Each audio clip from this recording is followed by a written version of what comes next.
Orang ini yang disuruh Rasulullah untuk diperangi, ternyata mereka hafal ayat Allah, lancar baca kitabullah, tapi kitabullahnya tidak tembus sampai kepada kalbunya. Apa media supaya banyak orang baca ayat-ayat Allah? Tentu ada ma'had tahfiz, rumah-rumah tahfiz.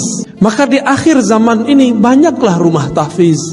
Mohon kita semua menjadi pengawas lembaga-lembaga wakaf, rumah-rumah tahfiz. Apakah ini mengajarkan kurang ajar kepada Rasulullah, kurang ajar kepada pewaris Rasulullah, atau mereka yang mengajarkan cinta kasih, adab kepada wali Allah? Azmi Rozali tadi pagi hadir, subuh kemarin hadir di Masjid Al-Mansa. Saya di khutbah tadi menangkap Ustadz memberi stigma tertentu negatif kepada para pesantren hafiz, adik-adik kita yang sedang berjuang untuk menghafal Al-Quran saat ini, Ustadz. Dan itu hampir jatuh air mata saya mendengar hal itu disampaikan di khutbah. Pertanyaan saya adalah, sebelumnya kalau itu diucapkan oleh Presiden Amerika, kami sudah biasa, Ustaz. Saya sudah biasa. Kalau itu diucapkan oleh kaum buzzer yang membenci Islam, kami juga sudah biasa, Ustaz. Ini yang sekarang yang ngomong saya. Tapi kalau gitu kan? Sekarang yang bicara itu, Ustaz, memang agak hampir jatuh air mata saya, Ustaz, mendengar itu. Jadi, kenapa Bapak jatuh air matanya? Apa saya menyerang orang rumah tahfiz? Iya, Ustaz. Bapak salah paham. Dari khutbah itu yang saya tangkap, itu Ustadz memberi stigma negatif kepada para kelompok hafiz Al-Quran. Terima kasih. Assalamualaikum warahmatullahi wabarakatuh. Assalamualaikum warahmatullahi wabarakatuh. Bapak kira saya bukan orang rumah tahfiz? Saya orang rumah tahfiz juga, Pak. Bapak kira saya bukan penghafal Quran? Saya penghafal Quran juga. Saya punya sanad Quran juga. Tapi baginda Nabi mengabarkan nanti di akhir zaman akan muncul khawarij yatluna ayatillah rotba. Mereka kalau baca ayat itu rapi. Kita nggak faham maksudnya apa. Ternyata di akhir zaman menjamur rumah-rumah tahfiz. Disitulah masuk khawarij.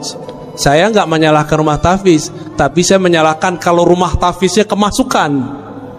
Paham? Dari 2008 saya membersamai rumah tahfiz di Pamulang, di Ciputat, di sono. Kita ngajar mereka. Bahkan saya sampai sekarang masih ngulang-ngulang hafalan saya lah, ya. Masih. Nggak ada stigma negatif. Stigma negatif itu kalau rumah tahfiz sudah kemasukan, dan itu kejadian, Pak. Jamaah kita udah ngurus masjid sekian tahun. Ada anak tetangga ditaruh di rumah tahfiz. Rumah tahfiz namanya kayak sahabat gitu, ya. Pas Ramadan ada surat dari madrasahnya untuk berceramah berkultum. Apa isi kultumnya? Dari awal sampai akhir menyalahkan amalan di masjid itu. Anaknya baru berumur 9 tahun. Kemasukan nggak? Kemasukan, Pak. Itu di sana, di pusat itu. Saya nggak tahu nasibnya kalau di sini. Maka supaya tidak kemasukan, tolong orang-orang sekitar atau praktisi tahfiz bersanad dalam Al-Quran. Bukan hanya sanad bacaan, tapi juga sanad pemahaman. Jadi stigma negatif kita kepada orang yang menyusup kepada rumah tahfiz, bukan rumah tahfiznya. Saya mau tanya, Pak, dari dulu negeri ini sudah ada belum pesantren tahfiz? Bapak jujur, sekarang yang buka rumah tahfiz, hafiz gak? Jujur aja, Pak. Hafiz gak? Rentan gak kemasukan? Itu maksud saya, paham? Kenapa kita kalau mau mengirim anak kita tahfiz nggak dikirim ke pesantren tahfiz? Di mana pesantren tahfiz di Indonesia paling maju? Anak kecil-kecil, Pak, kayak gini hafiz 30 juz banyak. RCTI kan baru muncul kemarin sore, yang digawangi oleh Syekh Ali Jaber almarhum.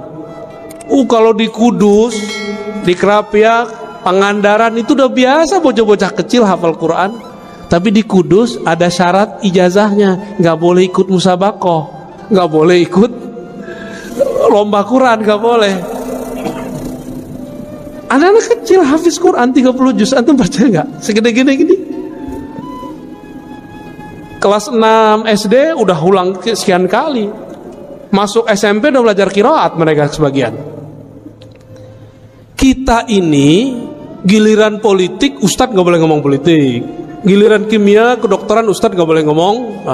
Giliran antum nggak ahli Quran, punya rumah, pengen beramal, nggak percaya sama ustadz, udah buat aja rumah tahfiz, gaji aja ustadz. Kita ini siapa bisa gaji-gaji orang? Emang kita bisa menjamin Quran yang kita sebar itu sahih?